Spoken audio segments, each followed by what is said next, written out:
që sulmohet, sa për klimën e tensionuar që krijohet rreth një gare kaq të ndjekur.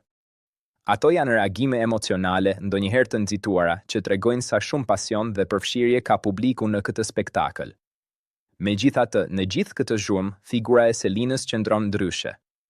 Ajo nuk është identifikuar me konfliktin, por me përmbajtjen.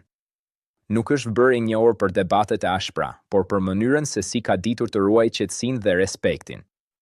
Dhe kjo është një forcë më e madhe se sa duket në pamje të parë, sepse kërkon vetë kontroll dhe karakter të fortë. Në finale, publiku përballet me një zgjedhje, të shpërblejë spektaklin e zhrumshëm apo të vlerësojë një qasje më të qetë dhe më të qytetëruar. Selina përfaqëson këtë të dytën. Ajo është një shembull që tregon se mund të jesh pjesë e një gare të fortë pa humbur vlerat e tua, pa rënë në nivelin e ofendimeve dhe pa ndryshuar thelbin tënd. Nëse fitoria do të shkojë tek ajo, do të ishte një mesazh i qartë se qytetaria, edukata dhe çiltërsia kanë ende vend dhe mund të triumfojnë edhe në një format ku shpesh duket se fiton më i zhrumshmi. Dhe ndoshta kjo është ajo që e bën Selinën kaq të veçantë në këtë rrugëtim. Ajo nuk ka ndryshuar për lojën, por ka sjellë veten e saj reale deri në fund.